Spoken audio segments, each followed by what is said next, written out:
Chapter 42. An old acquaintance of Oliver, exhibiting decided marks of genius, becomes a public character in the metropolis, upon the night when Nancy, having lulled Mr. Sikes to sleep, hurried on her self-imposed mission to Rose Maylie, there advanced towards London, by the Great North Road, two persons, upon whom it is expedient that this history should bestow some attention. They were a man and woman. Or perhaps they would be better described as a male and female, for the former was one of those long-limbed, knock-kneed, shambling, bony people to whom it is difficult to assign any precise age, looking as they do, when they are yet boys, like undergrown men, and when they are almost men, like overgrown boys. The woman was young, but of a robust and hardy make, as she need have been to bear the weight of the heavy bundle which was strapped to her back. Her companion was not encumbered with much luggage, as there merely dangled from a stick which he carried over his shoulder a small parcel wrapped in a common handkerchief and apparently light enough. This circumstance, added to the length of his legs, which were of unusual extent, enabled him with much ease to keep some half-dozen paces in advance of his companion, to whom he occasionally turned with an impatient jerk of the head, as if reproaching her tardiness and urging her to greater exertion. Thus they had toiled along the dusty road, taking little heed of any object within sight, save when they stepped aside to allow a wider passage for the mail coaches which were whirling out of town, until they passed through Highgate Archway, when the foremost traveller stopped and called impatiently to his companion. "Come on, can't yer? What a lazybones yer are, Charlotte." "It's a heavy load, I can tell you," said the female, coming up, almost breathless with fatigue. "Heavy? What are you talking about? What are you made for?" rejoined the male traveller, changing his own little bundle as he spoke, to the other shoulder. "Oh, there yer are, resting again. Well, if yer ain't enough to tire anybody's patience out, I don't know what is." "Is it much farther?" asked the woman, resting herself against a bank and looking up with the perspiration streaming from her face. "Much farther." "You're as good as there," said the long-legged tramper, pointing out before him. "Look there, those are the lights of London." "They're a good 2 mile off, at least," said the woman despondingly. "Never mind whether they're 2 mile off or 20, said Noah Claypole, for he it was. "But get up and come on, or I'll kick yer, and so I give you notice." As Noah's red nose grew redder with anger, and as he crossed the road while speaking, as if fully prepared to put his threat into execution, the woman rose without any further remark and trudged onward by his side. "Where do you mean to stop for the night, Noah?" she asked, after they had walked a few hundred yards. "How should I know?" replied Noah, whose temper had been considerably impaired by walking. "Near, I hope," said Charlotte. "No, not near," replied Mr. Claypole. "There, not near, so don't think it." "Why not?" "When I tell you that I don't mean to do a thing, that's enough, without any why or because either," replied Mr. Claypole with dignity. "Well, you needn't be so cross," said his companion. "A pretty thing it would be, wouldn't it, to go and stop at the very first public-house outside the town, so that Sowerberry, if he come up after us, might poke in his old nose, and have us taken back in a cart with handcuffs on," said Mr. Claypole in a jeering tone. "No, I shall go and lose myself among the narrowest streets I can find, and not stop till we come to the very out-of-the-wayest house I can set eyes on.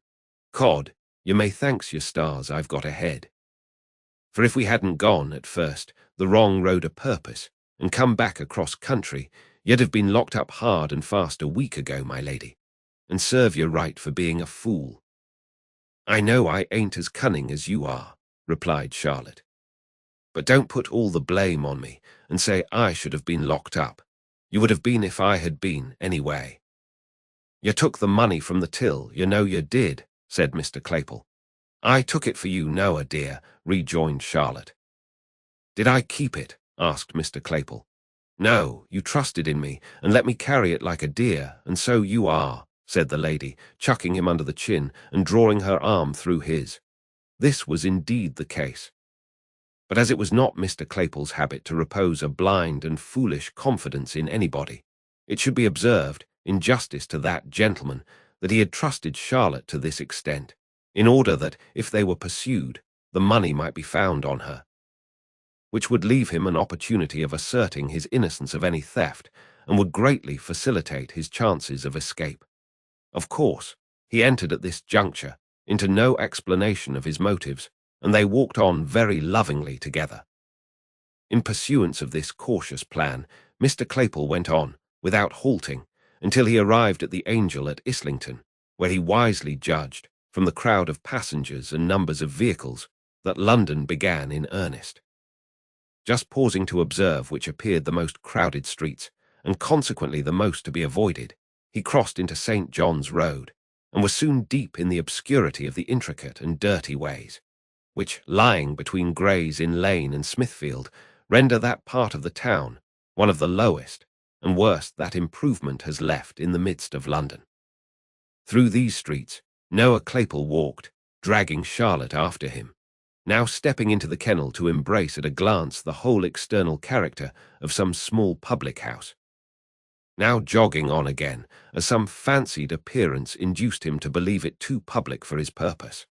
At length he stopped in front of one, more humble in appearance and more dirty than any he had yet seen, and having crossed over and surveyed it from the opposite pavement, graciously announced his intention of putting up there for the night. "So give us the bundle," said Noah, unstrapping it from the woman's shoulders and slinging it over his own. "And don't you speak except when you're spoke to. What's the name of the house? THR 3 what?" "Cripples," said Charlotte. "3 cripples," repeated Noah, "and a very good sign too. Now then, keep close at my heels and come along." With these injunctions, he pushed the rattling door with his shoulder and entered the house, followed by his companion. There was nobody in the bar but a young Jew, who, with his 2 elbows on the counter, was reading a dirty newspaper. He stared very hard at Noah, and Noah stared very hard at him. If Noah had been attired in his charity boy's dress, there might have been some reason for the Jew opening his eyes so wide. But as he had discarded the coat and badge, and wore a short smock frock over his leathers, there seemed no particular reason for his appearance exciting so much attention in a public house. "Is this the 3 cripples?" asked Noah. "That is the dabe of this ooze," replied the Jew. "A gentleman we met on the road, coming up from the country, recommended us here," said Noah, nudging Charlotte, perhaps to call her attention to this most ingenious device for attracting respect, and perhaps to warn her to betray no surprise. "We want to sleep here tonight." "I'm dot certed you cad," said Barney, who was the attendant sprite, "but I'll idquire."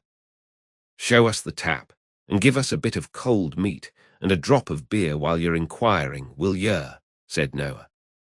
Barney complied by ushering them into a small back room and setting the required viands before them, having done which, he informed the travellers that they could be lodged that night, and left the amiable couple to their refreshment.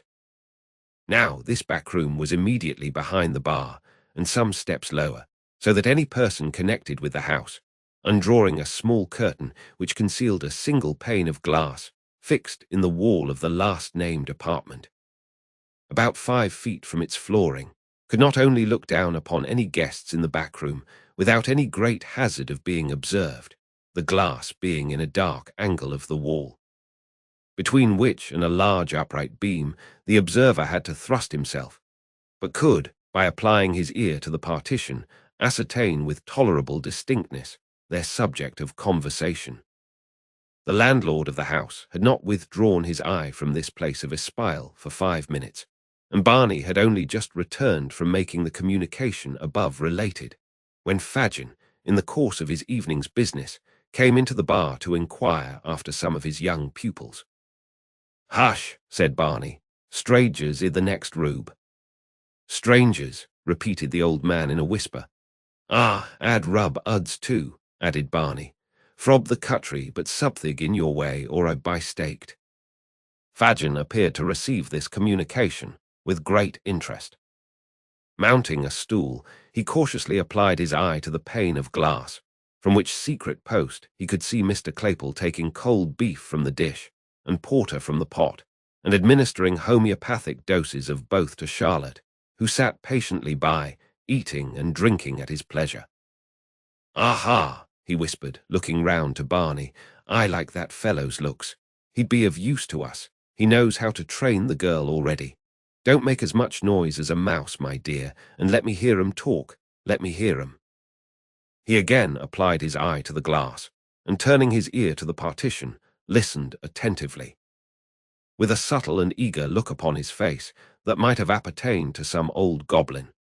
"So I mean to be a gentleman," said Mr. Claypole, kicking out his legs, and continuing a conversation, the commencement of which Fagin had arrived too late to hear. "No more jolly old coffins, Charlotte, but a gentleman's life for me, and if yer like, yer shall be a lady." "I should like that well enough, dear," replied Charlotte, "but tills ain't to be emptied every day, and people to get clear off after it." "Tills be blowed," said Mr. Claypole. "There's more things besides tills to be emptied." "What do you mean?" asked his companion. "Pockets, women's ridicules, houses, mail coaches, banks," said Mr. Claypole, rising with the porter. "But you can't do all that, dear," said Charlotte. "I shall look out to get into company with them as can," replied Noah. "They'll be able to make us useful some way or another. Why, you yourself are worth 50 women. I never see such a precious sly and deceitful creetur as yer can be when I let yer." "Law, how nice it is to hear yer say so," exclaimed Charlotte, imprinting a kiss upon his ugly face. "There, that'll do." "Don't you be too affectionate in case I'm cross with yer," said Noah, disengaging himself with great gravity. "I should like to be the captain of some band and have the whopping of 'em and follering 'em about, unbeknown to themselves. That would suit me if there was good profit, and if we could only get in with some gentleman of this sort, I say it would be cheap at that £20 note you've got, especially as we don't very well know how to get rid of it ourselves." After expressing this opinion, Mr. Claypole looked into the porter-pot with an aspect of deep wisdom, and having well shaken its contents, nodded condescendingly to Charlotte, and took a draught, wherewith he appeared greatly refreshed. He was meditating another, when the sudden opening of the door and the appearance of a stranger interrupted him. The stranger was Mr. Fagin, and very amiable he looked, and a very low bow he made, as he advanced, and setting himself down at the nearest table, ordered something to drink of the grinning Barney. "A pleasant night, sir, but cool for the time of year," said Fagin, rubbing his hands. "From the country, I see, sir." "How do you see that?" asked Noah Claypole. "We have not so much dust as that in London," replied Fagin, pointing from Noah's shoes to those of his companion, and from them to the 2 bundles. "You're a sharp fella," said Noah. "Ha, ha, only hear that, Charlotte." "Why, one need be sharp in this town, my dear," replied the Jew, sinking his voice to a confidential whisper. "And that's the truth." Fagin followed up this remark by striking the side of his nose with his right forefinger, a gesture which Noah attempted to imitate, though not with complete success, in consequence of his own nose not being large enough for the purpose. However, Mr. Fagin seemed to interpret the endeavour as expressing a perfect coincidence with his opinion, and put about the liquor which Barney reappeared with in a very friendly manner. "Good stuff, that," observed Mr. Claypole, smacking his lips. "Dear," said Fagin, "a man need be always emptying a till, or a pocket, or a woman's reticule, or a house, or a mail coach, or a bank, if he drinks it regularly." Mr. Claypole no sooner heard this extract from his own remarks than he fell back in his chair, and looked from the Jew to Charlotte with a countenance of ashy paleness and excessive terror. "Don't mind me, my dear," said Fagin, drawing his chair closer. "Ha, ha, it was lucky it was only me that heard you by chance. It was very lucky it was only me."